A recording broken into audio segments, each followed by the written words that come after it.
Well, hello everyone, and welcome back to Warren's Team Talk. Second time I've been on today, so thank you very much for coming to see me again. And if you're new to my channel, I want to give you a very, very big warm welcome, and hope you enjoy your visit. And I hope that everyone's well and healthy and safe and having a great day. And all that sort of stuff. Anyway, so today we're going to review match day 12 of the FA Premier League, the games that are upcoming this weekend, and the international break is finally over. And there were some crazy games in that as well. England putting 10 past San Marino, and it was just a bit mad, really, altogether, wasn't it? And then we got a chat here from James Dunlop. Hi, he says, hi, Warren. Hope you're well. Yeah, I'm good. Thanks a lot, James. How are you doing? Are you all right? I hope everything's okay with you.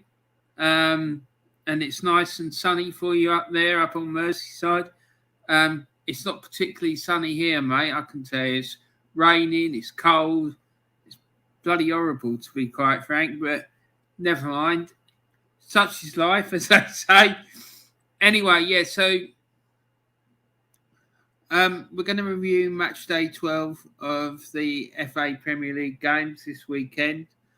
And without further ado, let's get on with it. But just before I do that, I just want to please ask you, anyone who's watching this on playback or who comes to join in the chat, please remember to like my video. Please remember to subscribe to the channel if you haven't done so already. And also, please remember to share the video around. That would be fantastic if you could do that for me. James says, I'm not too bad, thanks. So that's good. I'm pleased to hear it, mate. As long as you're all right, that's good news for me. Right, so onwards and upwards, as they say, and let's get on with it. So, match day 12 of the Premier League. First thing I suppose we should do is look at the Premier League table as it is at the moment. And there it is in all its glory. Chelsea is sitting proudly at the top of the league with 26 points, having won 8, drawn 2, and lost just 1. Manchester City are second with 23 points, and West Ham are third, just behind them, purely on the fact that they've got a worse goal difference than Manchester City. Fourth place, we've got Liverpool on 22 points. Fifth place, we've got the mighty Gunners on 20 points. Then in sixth place, we've got Manchester United on 17. And seventh place, we've got Brighton on 17. And then Wolves are in eighth with 16. Tottenham in ninth with 16. And then Everton are in 11th with 15 points. And then Leicester are 12th with 15 points.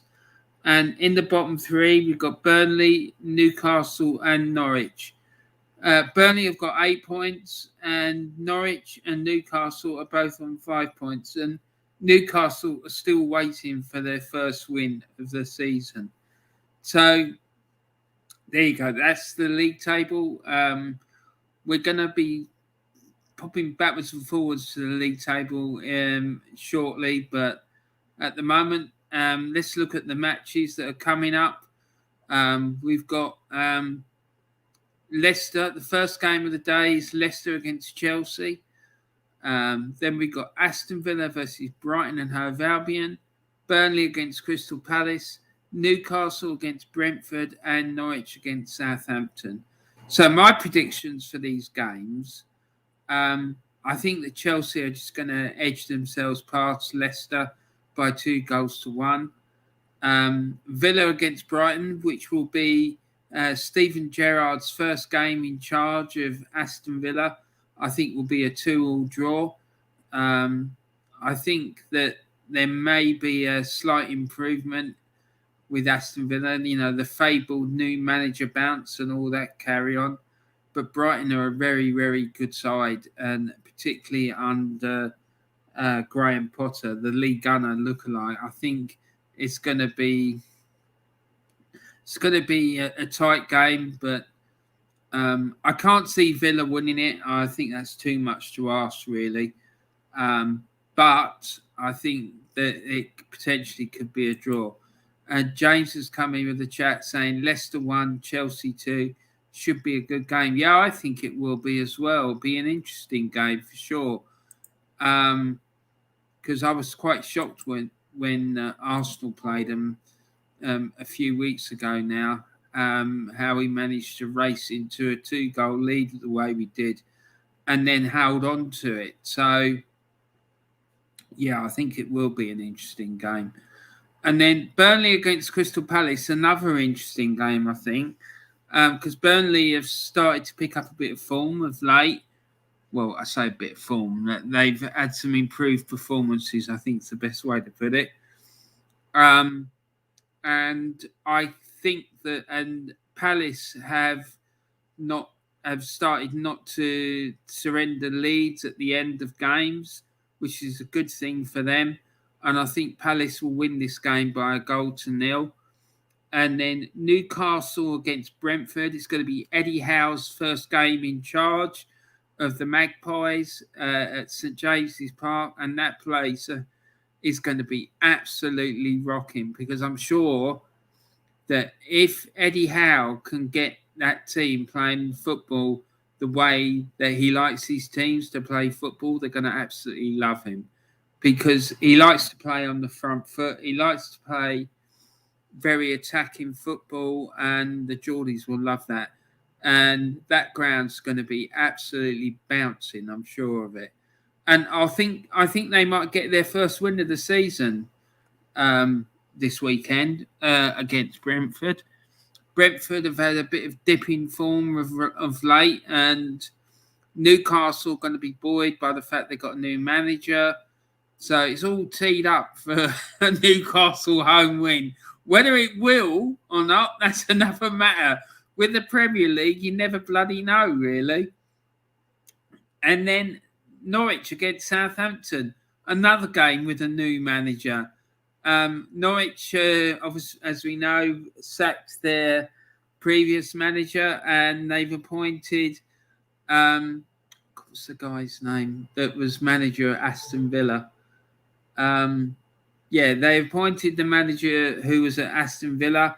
It's going to be his first game in charge, and I actually think he's a really good coach.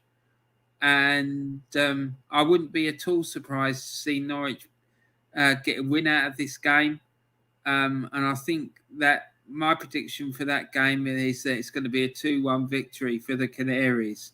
So James has put in some of his predictions. He's going, oh yeah, we've read that one. And James Dunlop's put in another chat. Thank you for this, James. I really do appreciate it, mate. He's going Villa 1, Brighton 2. I wonder if Gerrard doesn't do Villa, it will damage his chances to become Liverpool manager. I think it definitely will do, mate. I think he's playing a very, very dangerous game. I really do. I think if it doesn't go well for him at Villa and they don't improve, when the Liverpool job becomes available, if it does become available, because there's nothing to say that when Jurgen's going to leave or if he's going to leave, because I know he's got a contract that runs out, I think, in about 2 years, isn't it? And who's to say he won't renew the contract? But yeah, if he doesn't do well, then Liverpool won't look at him. They won't. They'll want to go for a proven manager with a good track record and whatever. So, yeah, I don't think he'll move from Villa to Liverpool. That's sure.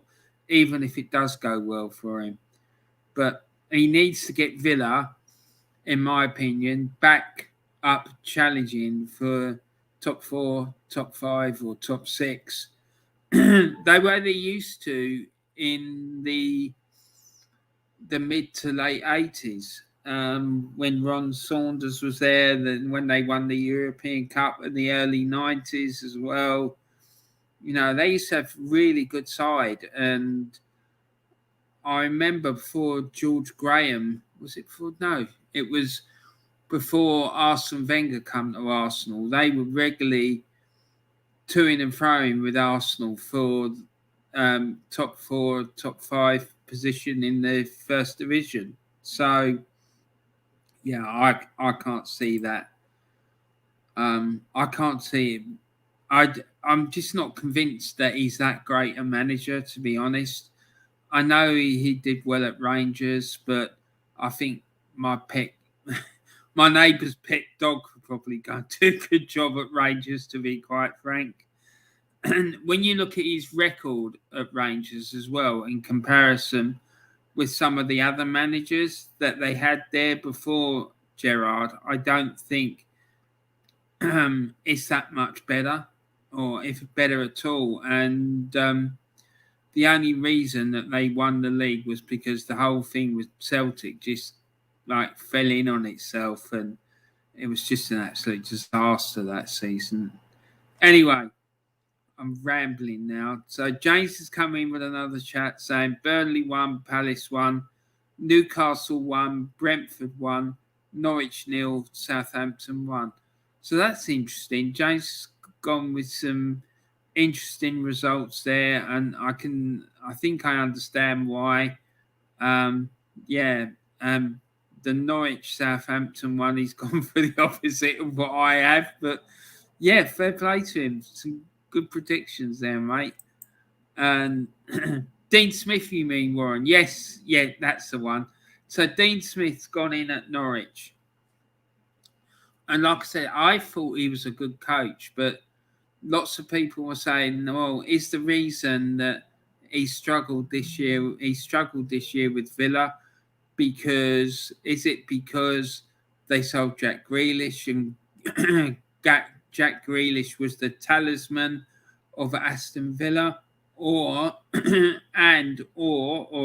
or the other, or a combination of the fact that John Terry's not there anymore, working on the defence and all that sort of carry on. So, but who knows?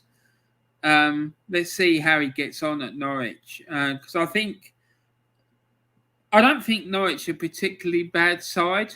I really don't.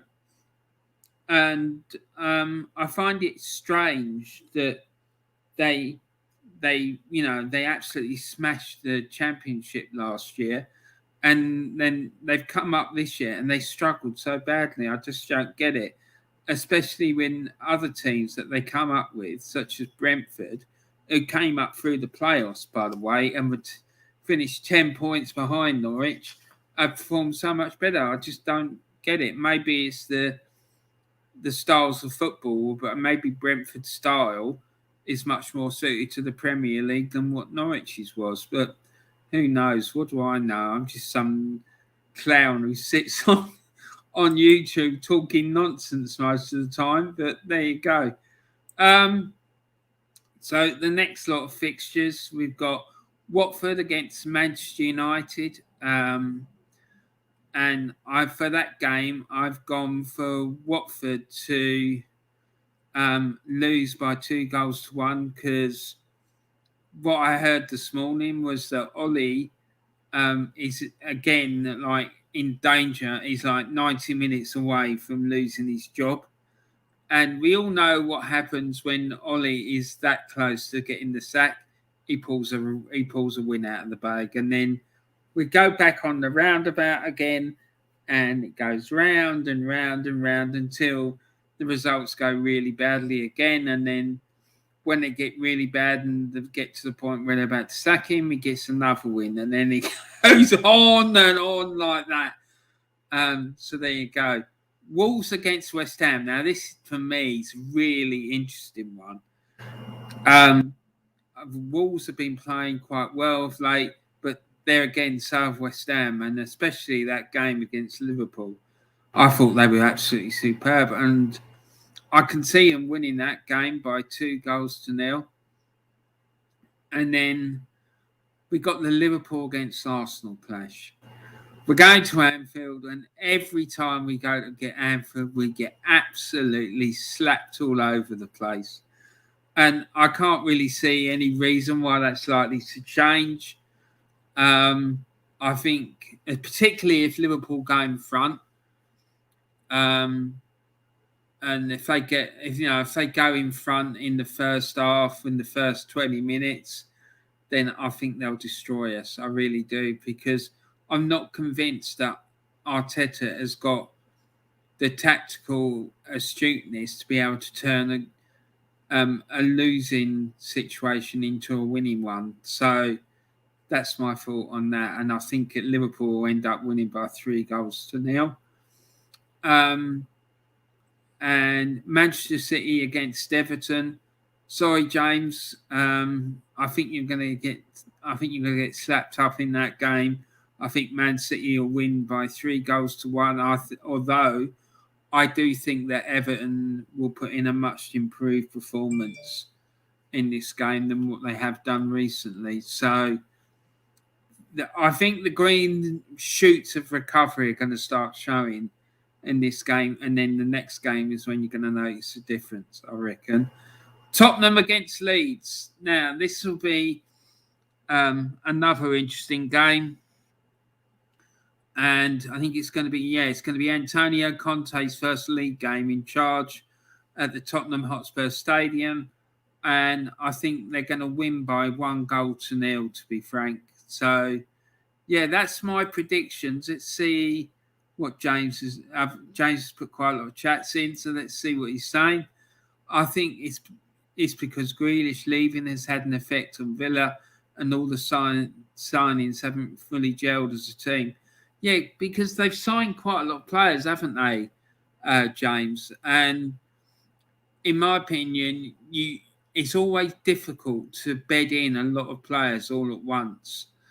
And to be honest, I don't really like bringing in more than maybe 3 players max at once, because if you have to bed more than that in, it just becomes really problematic. It destabilizes the whole squad, and you get a situation like you've got Aston Villa where, the whole squad's now destabilized and they're finding it difficult to function as a team properly.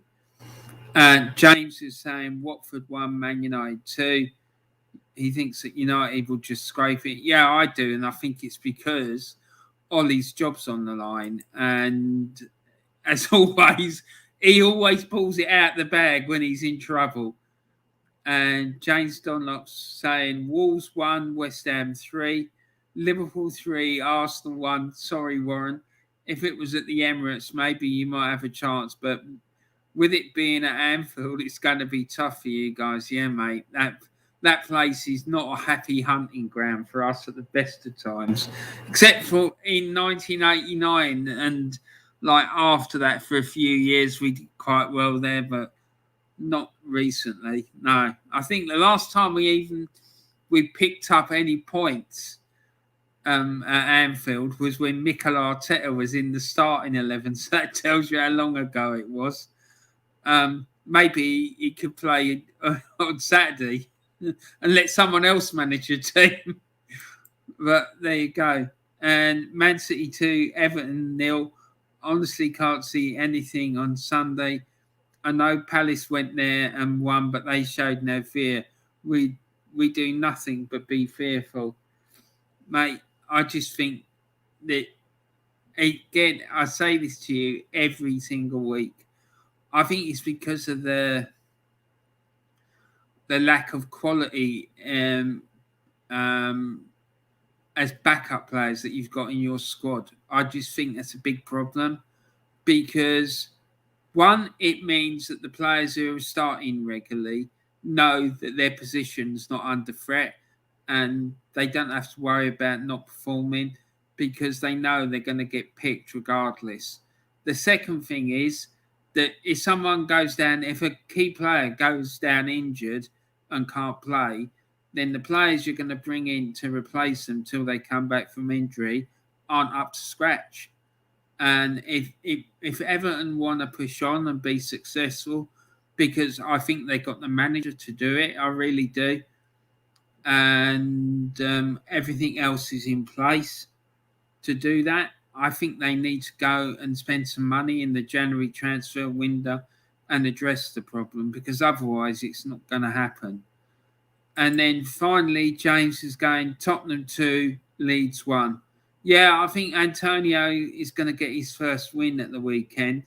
If he doesn't, then that club is in a bigger mess than I thought it was, to be quite honest. But there you go. So let's just have a... Let me just... let me just get the Premier League table up again from the BBC website, I think it is.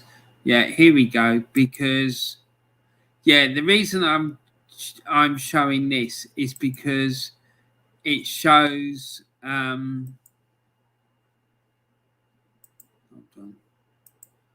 Yeah, the reason I'm showing this is because it shows the current form of these teams. So that's why I wanted to have a look at what.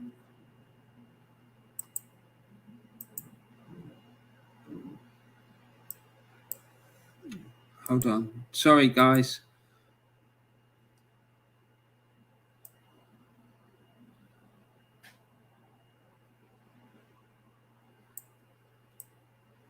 Yeah, the reason I wanted to look at this is because,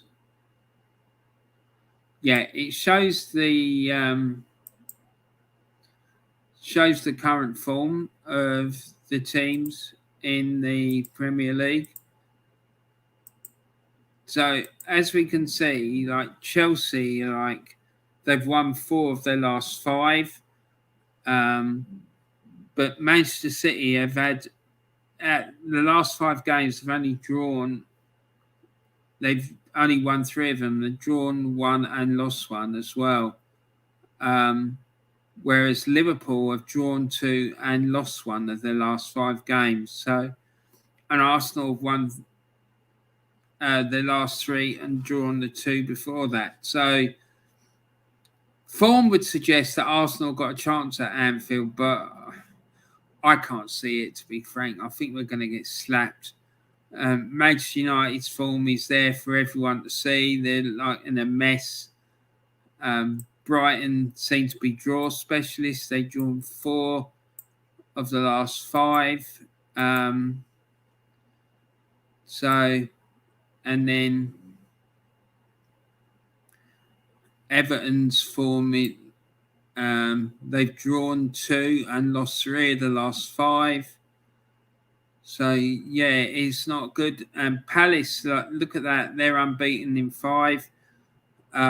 They've drawn 3 and won the last 2. So, yeah, there's been a gradual improvement there. Villa's form, look at that. It's woeful. They've lost all their last 5 games. Brentford's form's not good either. They lost the last 4, and prior to that, they had a win. So, yeah, that form for Brentford needs to be addressed, really. So, and the 2 worst sides in the Premier League at present on form appear to be Brentford and Aston Villa. So, yeah, draw what conclusions you want from that, really. James Dunlop says, lack of squad depth is a problem, correct, but it's also a lack of strong mentality and accept defeat. I hope tactically Benitez pulls something off. I mean, that's the big plus factor you've got in your favour, is that tactically very astute, and if anyone can pull something out of the bag, it's him. And that's why I wanted him at Arsenal, because I thought we needed a coach who was tactically very astute, because I don't think Arteta is, to be quite frank.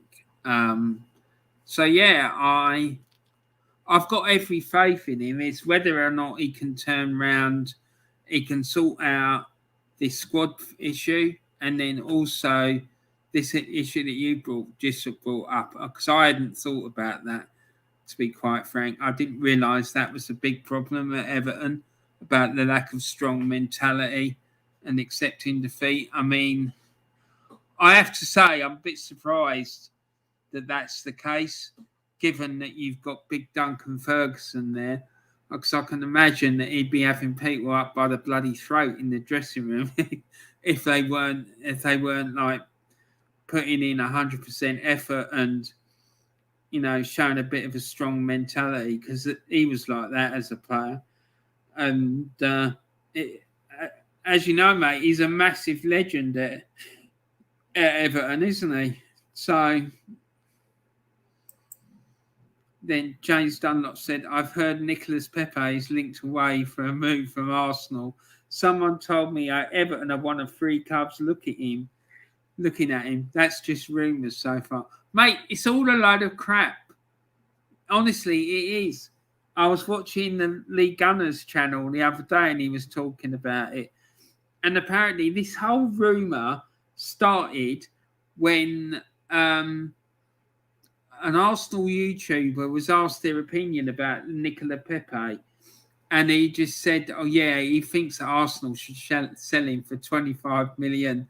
And then on the back of that, Football London put out a story saying that rumours have surfaced linking Nicolas Pepe away from Arsenal in the 25 million pound plus deal out of the club. I can't see him being sold. I really can't. And certainly not in January. But any club that does get him, they're going to get, in my opinion, they're going to get a really, really top draw player. Because I think he is. I think he's in Arsenal's top 3 players in the squad. I just think he's quality. I mean, if you look at his statistics, last season, I think it's only Aubameyang who did better than him. James says, the fact we've gone 26 years without winning anything, that's the reason why we never do well. I mean, that in itself is a big problem, isn't it? The fact it's that long since Everton won a trophy. I didn't realise it was that long. But a club of Everton's size should be challenging for the major honours season in, season out. I can remember in the late 80s and early 90s when you had a really, really good side and you were winning in Europe, you were winning at home. I remember going to the FA Cup final when Liverpool played Everton at Wembley. But it wasn't the one after the Heysel disaster. It was the one before that when Liverpool won by 3-1 and they won the double. I can't remember what year it was. But yeah, I remember I was in the Liverpool end and I was supporting Everton. And I had my Scotland shirt on, right? And I was stood down at the front, right, with these group of Everton fans, right? And this guy, he was there with his girlfriend or something, and he had his hand up a Everton shirt, and then the next thing you know, he just yanked on something, and he pulled a bra out and was hanging it up like a trophy. It was bloody mad. Yeah, that day was absolutely insane. I think it's nonsense as well. It's all PR nonsense. So the paper companies make money sending out shite. Yeah, and also it's the international break, so they probably were short of stories as well. So yeah, I wouldn't believe it, mate, to be quite honest. I can say the same with Aston Villa. Historically, they are a massive club too. Yeah, they are, mate. They are a massive club. And like I say, back in the day, in the 1981, they won the league and went in the European Cup, and they won the European Cup. And then throughout the rest of the 80s, like I say, they were going toe to toe with Arsenal for like finishes in the top 4 or 5 in the league. And then when George Graham came along, he sort of slowly started to sort of put Villa in the shade, really. And then it just really all snowballed when Arsene Wenger came in, and his first 10 years at the club when we were just so strong. James Dunlop says, laugh out loud, really. Yeah, it was, mate. It was crazy. Those fans are just incredible. The reason I managed to get tickets for that game was because this woman I worked with at NatWest Bank, at the time, I was working at NatWest Bank. I obviously don't work there now. But she sort of worked in the ticket office at West Ham. And what happens is that the FA, they send out an allocation of tickets to every club in the country. Every team in the country gets tickets for the FA Cup final, apparently. This is what she told me. And there was an Everton fan. He was a good mate of mine who I worked with. And another guy who was a Spurs fan. And then there was me, who was a Gooner. And we decided, she said, look, guys, you want to, I can get you 3 tickets to go. And I said, look, I'd absolutely love to go, but surely you don't know any Everton fans who'd like to have them, because I wouldn't like to think that I was taking tickets for the cup final away from an Everton supporter. And she goes, no, it's fine. So we got these tickets. And my mate, he was an Everton fan. He was heartbroken at the end of the game when you lost. So, yeah, we just cheered him up. We took him for a few beers. And, yeah, it was a great day. Well, not for him. Not for my mate Neil, it wasn't. But the other 2 of us, it was. It was a fantastic day. Fantastic performance from Liverpool. And the Liverpool fans were just like, they're nutters. Absolute nutters. But great fans. So, yeah, so there you go. And so there's the kickoffs, the matches, the fixtures for this weekend. First game is Leicester against Chelsea at 12:30 on Saturday. And then there's 6 games kicking off at 3:00, which are Aston Villa against Brighton, Burnley against Crystal Palace, Newcastle against Brentford, Norwich City against Southampton, Watford against Manchester United, and then Wolves against West Ham. And then the Saturday evening kickoff is Liverpool against Arsenal at 5:30. And then on Sunday, we've got 2 games, one at 2:00, which is Manchester City against Everton, and then Spurs against Leeds United for the Sunday 4:30 kickoff. So, yeah, that's the fixtures. So, yeah, and before I go, I just wanted to give a shout out to the GoonerClaude Trust. I found out about this when I was watching that live stream, the last live stream that Diesel did. And he was talking about how the money they get from YouTube on their channel, some of the money they get goes to support the GoonerClaude Trust. So I think it's only right that the reason that I went to start watching the Claude and the Bansters was because of the big man. Because I wanted to support him after what happened with the AFTV. And so, and that trust was set up in Claude's memory, and it's to give kids and people, disadvantaged people who wouldn't normally have the opportunity to go and watch the Arsenal, to go and watch a game at the Emirates Stadium. So yeah, I'd just like to pick that up because I think it's a really worthwhile thing that they're doing. And they helped a little kid go to see Arsenal with his mum the other day. His dad had died, and it's just a really, really sad story. And yeah, they went along and had a great day out, apparently. So there you go. And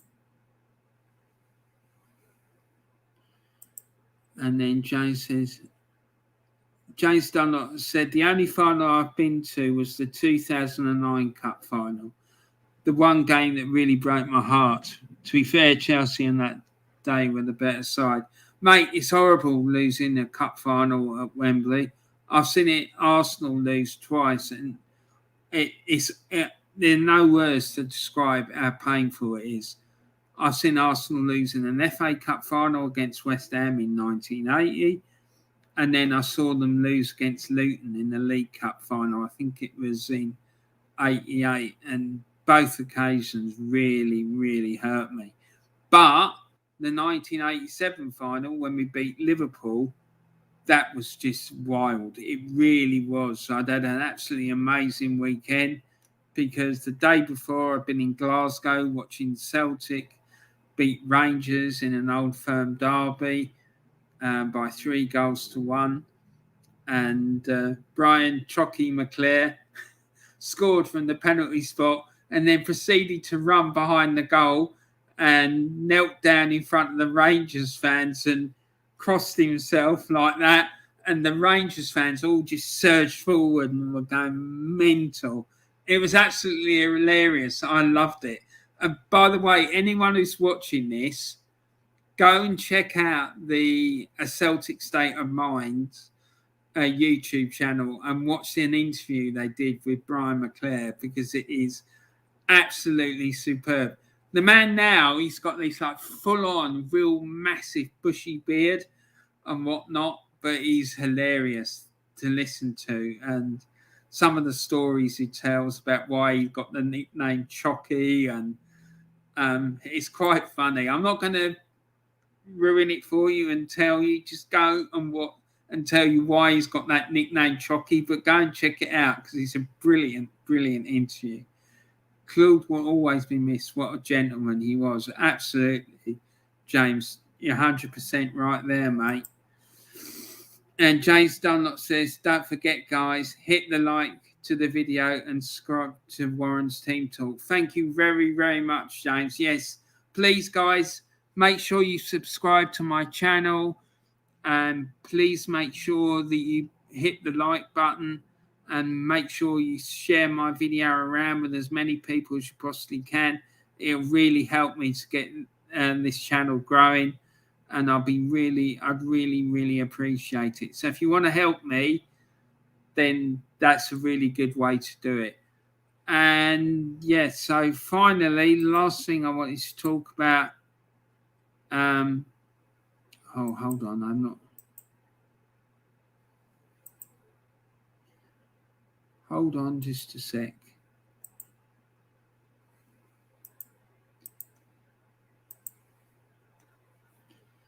Yeah, so that's a picture of Claude and the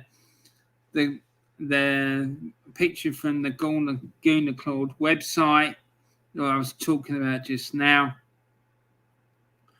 And then also do yourself a favour, and if you want to check out some Arsenal content, I can recommend these channels here: the Old School Gunner YouTube channel, the 3 Pointers TV, Arsenal Alex, and DrawnByDre. All of those channels are absolutely superb and well worth checking out. So go and check them out if you're looking for some Arsenal content.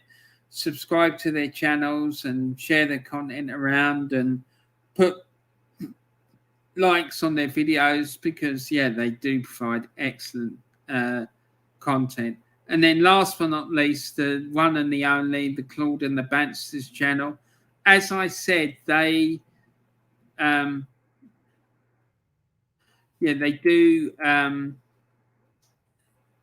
provide funding to the GoonerClaude Trust from the money they make from the YouTube channel, and to support the work that the GoonerClaude Trust does, which I've already spoken about. But the content that they put out is just superb.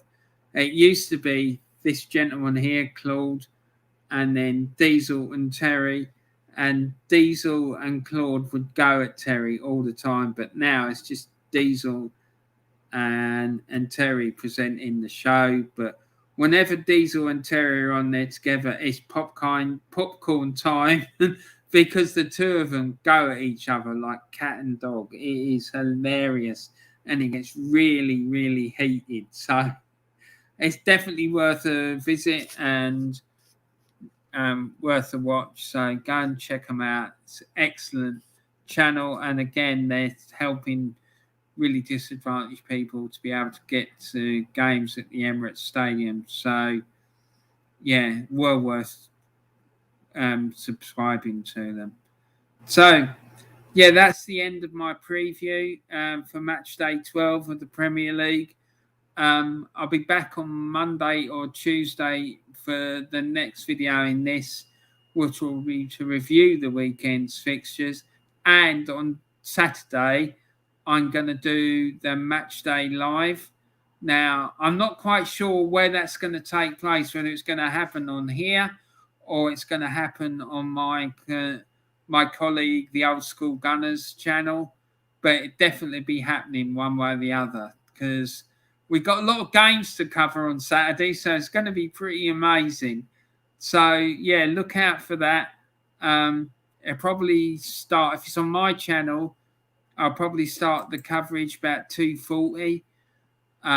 So, yeah, keep your eyes peeled, and we'll see what happens. But one way or the other, Match Day Live will be definitely happening this weekend.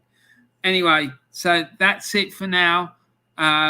Thank you very much to everyone who's been watching, either on playback or in live here, and especially to James Dunlop.